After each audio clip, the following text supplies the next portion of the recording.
ನಮಸ್ಕಾರ, ನಾನು ಚಂದ್ರಶೇಖರ್ ಕೆದ್ಲಾಯ, ಆನೇಕಲ್ ಮಠ, ಬಿಳಾಲ್ಕೊಪ್ಪ.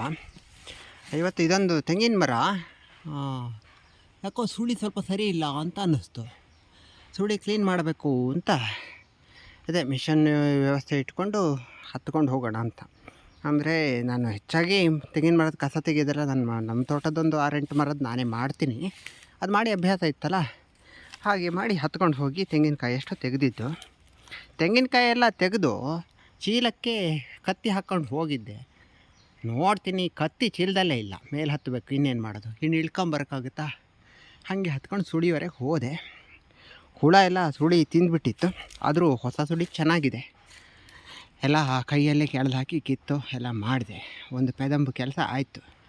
ಅಂತೂ ಏನು ಈ ಥರ ಆಗುತ್ತೆ ಅಂತ ಒಂದು ಅಂದಾಜು ಸಿಕ್ಕಬೇಕಲ್ಲ. ನೋಡಿ, ಚೀಲ ಹರಿದೋಗ್ಬಿಟ್ಟಿದೆ. ಹಳೆ ಚೀಲ ಇತ್ತು, ಅದಕ್ಕೆ ಕತ್ತಿ ಹಾಕ್ಕೊಂಡು ಹೋಗಿದ್ದೆ. ಇದು ಆಚಾರ ಹತ್ರ ಹೇಳಿ ತೆಂಗಿನ ಮರ ಕ್ಲೀನ್ ಮಾಡೋಕ್ಕಂತಲೇ ಒಂದು ಕತ್ತಿ ಮಾಡಿಸ್ಕೊಂಡಿದ್ದೆ. ಮೊದಲೆಲ್ಲ ಮಾಮೂಲಿ ಮಾಡ್ತಿದ್ದೆ. ಈಗ ಒಂದು 2 ವರ್ಷದಿಂದ ಎಲ್ಲ ತೆಂಗಿನ ಮರಗಳು ಕ್ಲೀನ್ ಮಾಡಿದ್ದೆ. ಇವತ್ತು ಅದೇ ಅಂದಾಜಲ್ಲಿ ಹತ್ಕೊಂಡು ಹೋಗಿದ್ದು, ಅಲ್ಲಿ ಹೋದರೆ ಹೀಗಾಗಿದೆ. ಮತ್ತು ಆದರೂ ಬಿಡಲಿಲ್ಲ, ಹಠ ಕಟ್ಟಿ ಮೇಲವರೆಗೆ ಹತ್ತಿ ತುದಿ ಸುಳಿ ಎಲ್ಲ ನೋಡಿ ಎಲ್ಲ ಕ್ಲೀನ್ ಇದೆ. ಹುಳ ಎಲ್ಲ ಹೋಗಿದೆ, ಹುಳ ಇಲ್ಲ. ಮೊದಲೇ ತೆಂಗಿನ ಇದು ಹೊಡೆದಿತ್ತು, ಈಗ ಸುಳಿ ಎಲ್ಲ ಕ್ಲೀನ್ ಇದೆ, ತಲೆ ಬಿಸಿ ಇಲ್ಲ.